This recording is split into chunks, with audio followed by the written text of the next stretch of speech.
Hey everyone, welcome back to my podcast, Other Realms of Reality.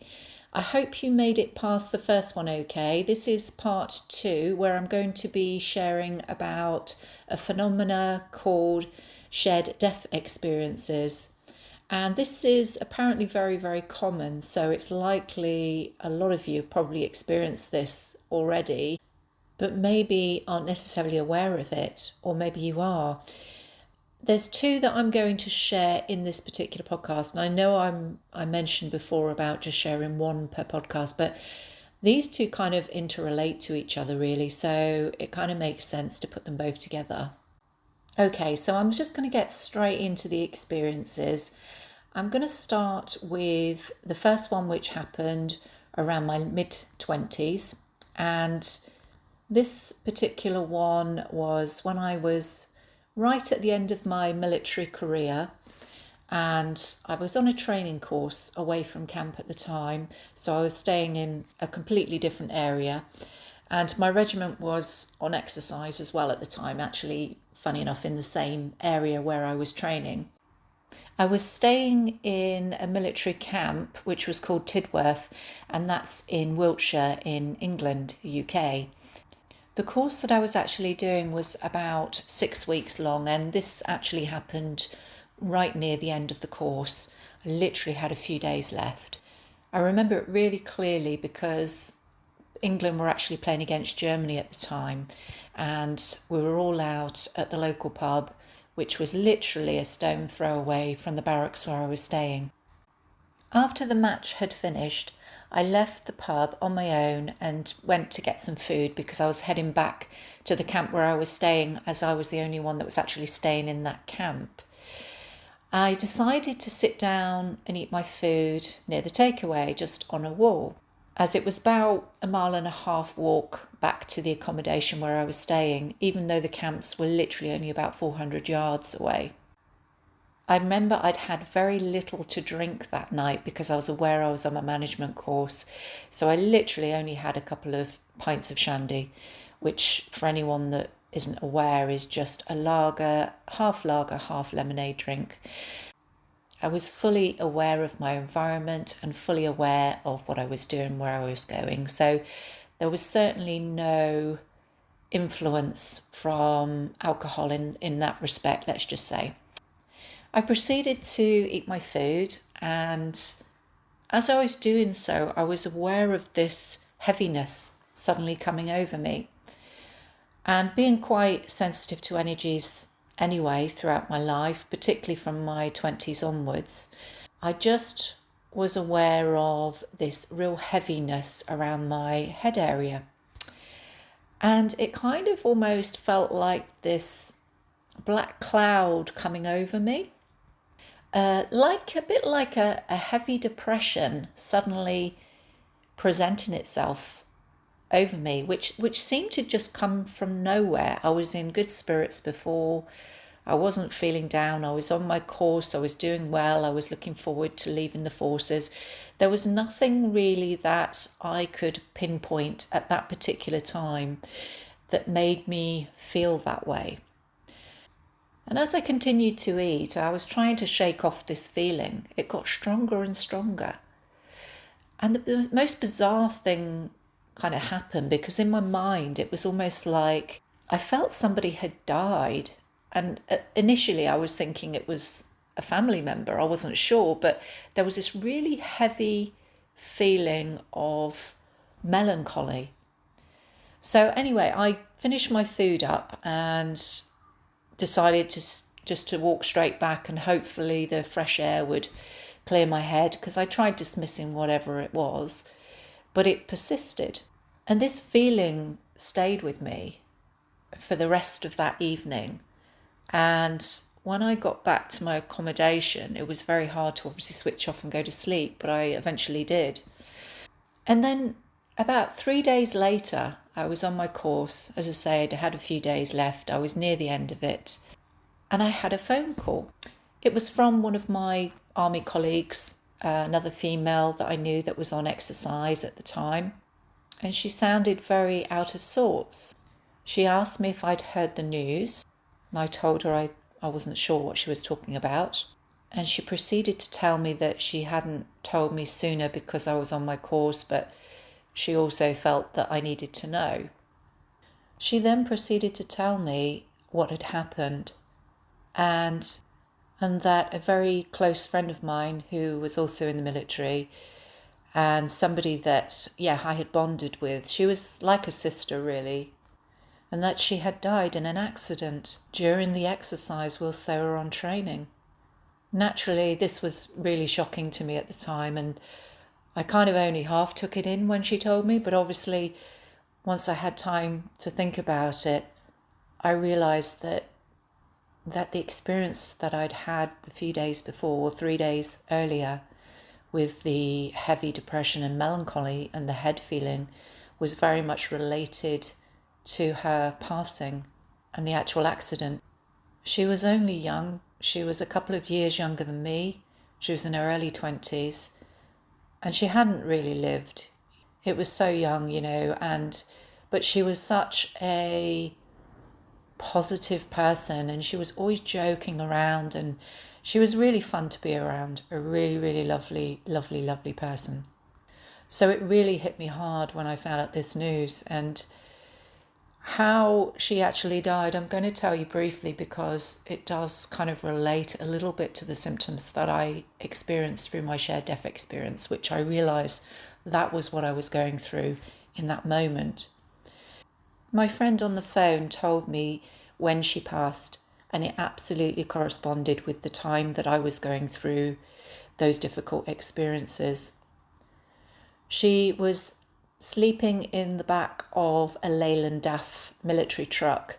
Now, this is actually quite common, and, particularly when you're on exercise and you're getting up at, silly o'clock in the morning and you're having to go to a different location and set up, you kind of grab whatever sleep you can get in between.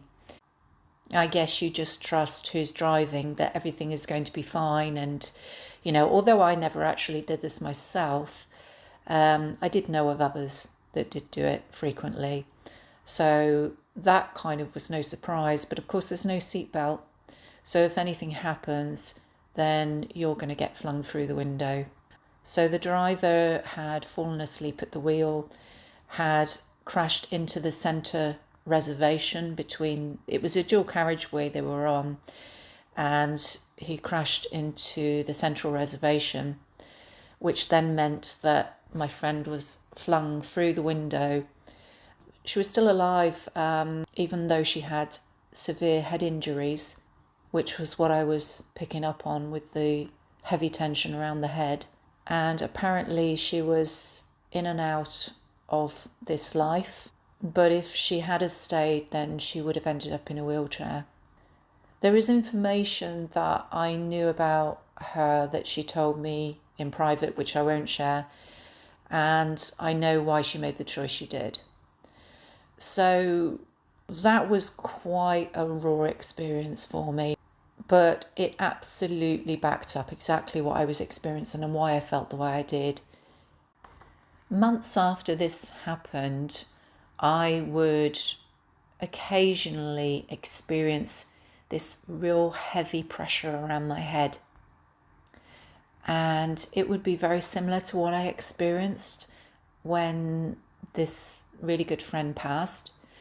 And it was like they were trying to communicate, and it was their way of identifying themselves with me so that I would know who it was.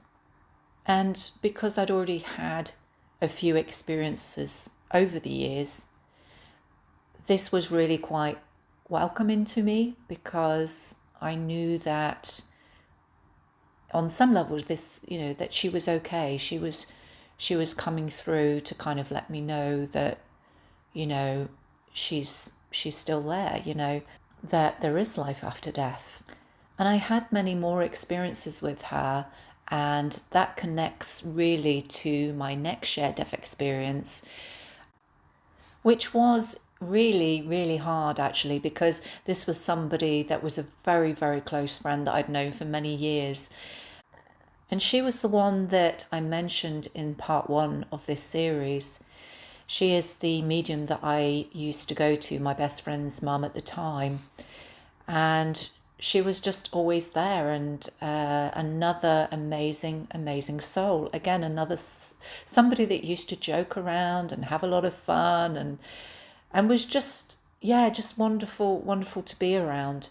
So this one happened a good few years after the first one.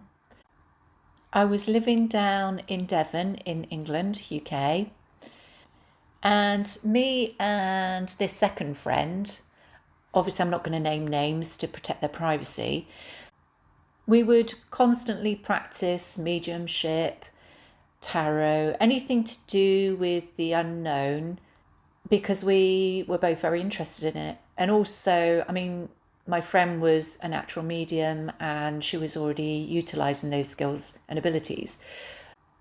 But she liked also the fact that I was really interested as well. And, it wasn't just me and her. There was also another friend that would pop over and yeah, join in as well. And because my other friend that had already passed away a few years before used to occasionally come in with that real heaviness, she often came through when we were practicing. And so what we would do is we would do various kind of little ways of confirmation to know that it was her, and we would kind of use things like knocking on the wall or cupboard techniques, things like that. But that was, like I said, back then when I was kind of more in my experimental phase and I was just more curious. So we would practice communicating with this particular friend. And so that's kind of the connection between the two. Now, the second friend and the second experience I'll just go into now. We would share a lot of stuff that was alternative. And sometimes, even though my friend was a medium and, she would be the one that I would go to for answers, occasionally she would come to me if she wasn't sure about something, although that was quite rare, to be fair. But in this particular instance, she did. So I'm just going to go straight into the second shared death experience now. I was doing long hours at the time. I was doing about 12-hour shifts. And I remember I'd got up at 6 that morning and I'd not long come back. And I'd just had my tea. It was about 7 and I was up early again the next morning. So I was feeling quite tired. And my friend called and we had a chat, and she was saying that she was picking up on some energy and could I tune in and see if I could get anything on this particular person.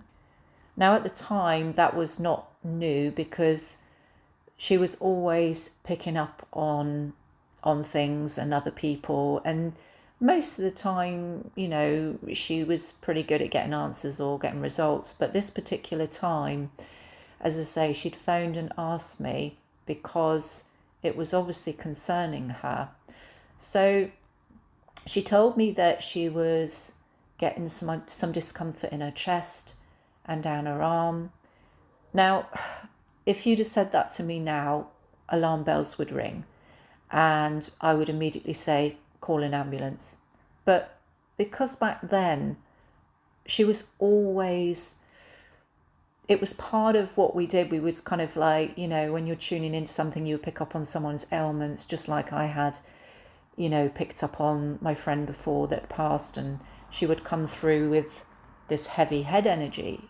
I didn't assume it was an ailment at the time because it was something that would come and go. So when my friend was telling me about this experience where she had this discomfort around the chest and the arm, she was adamant it was someone else's. And so I didn't think any different. Now, I told her, obviously I was quite tired, so I'd had a long day. And I told her I would end the call and then try and do sort of a meditation and see if I could get anything and then get back to her. That evening, I tried to kind of tune in and see if I could feel and get any information. But I kept hitting a brick wall, and I just didn't. I partly thought probably because I was so tired, and maybe if I just put the thought out there before I go to sleep, I will get some answers through my dreams. So that's exactly what I did. And when I went off to sleep, it didn't take long to go off. And the next thing I knew, I was dreaming. And I can't tell you how quick that was, but I just remember dreaming that I saw her leaving her body and going up into the clouds. That was the best way I kind of describe it, but I knew in my dream that she'd passed away. And yet I was fighting it in my dream because I just couldn't believe that it was real. The next thing I knew, I was woken up by a phone call, and it was her partner, and he was completely distraught, telling me that my friend had died. Naturally, I was completely in shock. It transpired that they'd been out that day working. They were both gardeners, and they were lifting an item of furniture, and one of the corners of the furniture, when they were lifting it, caught my friend in the chest. And she didn't seek any help or medical help. I guess she just must have thought, oh, I've just knocked myself, and didn't think any more of it. And it was only later on that evening, when she'd been experiencing the chest pains but thinking it was someone else. It took me a while really to find peace, because I felt guilty as well about not responding and not seeing the signs when I could have. One of the things that me and this particular friend said, that if either of us was to go first, then we would prove to the other that there was life after death. It was something that we were doing whilst we were alive, and it was something we were both passionate about. So over the coming days, weeks, months, I started to experience certain psychic phenomena. Things like the TV turning itself on and off, lights flickering, vivid dreams, being able to suddenly write down a whole poem, literally, and I'm not a poet, and she had loads of really funny ones that she used to do. I would suddenly get the inspiration to just write one out, literally within minutes. I remember one night I was lying there, and I had this little Buddha statue by the side of my bed, and I saw this ball of bright green light come towards me. And at the time I was a little bit nervous. I won't pretend. I mean, it was something I hadn't seen before, so I was a little bit apprehensive. But it came right down beside me and went straight into my Buddha. And I remember hiding under the bedclothes at the time, because I was thinking, oh my gosh, what on earth is that? There were things like that would happen, and it was in a very close proximity of time. Also, her partner at the time, he reported experiencing certain things all times of the day and throughout the night. She had one of these, I don't know if any of you have come across these, but they were quite fashionable at the time. It's like a singing fish on the wall, and when you walk past it, it's a sensor operated. It would start singing a song, and it would literally just randomly go off, and there would be no flies, nothing that was obvious that would trigger it. The windows were closed, and it would just go off at different times of the day, just by itself, without being activated. There were things like that. I was at work one time, and part of my role would be to go and answer the door. It was an admin role, and it was a secure building, but I had to physically go and answer it. And it would go, the door, well, it was like a pager system. It would go off, and there would be nobody there. And it would be several times, and it was one of those areas that you can see if there's anybody out there or around. So it's not like somebody could have just rang the bell and run away. So there was lots of things like that happening around a short space of time. And I do believe to this day that it was my friend coming through. And yes, you still need to be discerning. And, if it was just the odd event, I think I would question it more. But the amount of events that happened in a short space of time, I just know deep down on some level that it was her trying to communicate. So those are the two real prominent ones, experiences that I can relate to looking back as shared death experiences. Shared death experiences can come in many forms. They can come through the mind. You may know or just intuitively pick up on that someone's dying, or you might physically feel their death. Like some people kind of just experience what that other person is going through when they're dying. So it's quite a unique psychic experience, really, and a personal experience for the individual when they're going through it. One of the things that I highly recommend, and I'm sure most of you are aware of this already, but it takes time to heal anything like that, particularly when you've lost somebody that's very close to you. So if you can seek any help, then that is definitely recommended when you're ready. And that could be through the form of counselling or just speaking to a friend or someone that you feel really comfortable with.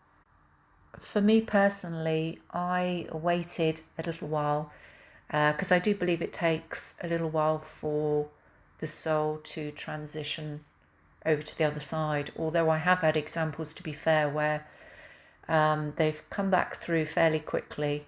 It really depends on the individual and the process. But for me, I would go to a spiritualist church many, many years ago.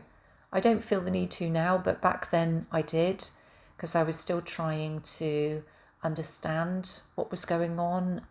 And I needed a lot of external validation, really. So for me, going to those spiritualist churches would be a way of connecting with my friend at that particular time. Also, I would seek out mediums. But just a quick note on that, for anyone that has had readings with mediums before will know what I'm talking about. But for anyone that is new to the idea, you really ideally need to be looking at discernment. With all good intentions, there are a lot of people out there that give readings that mean well and feel that they are giving you the correct information, but that's not always the case. It really depends on the individual, their connection to source, the work that they've done themselves, and also frequency. In my humble opinion, if you do need to seek a medium out, first I would go through your gut instinct, but I would also look at recommendations. So who is being recommended to you that is a good medium, or who has very good reviews. But more importantly, as I mentioned first, who resonates with you? Who are you drawn to? Your own inner wisdom will be the best and first point of contact I would recommend for anyone, because your own inner source or higher self always knows what's best for you.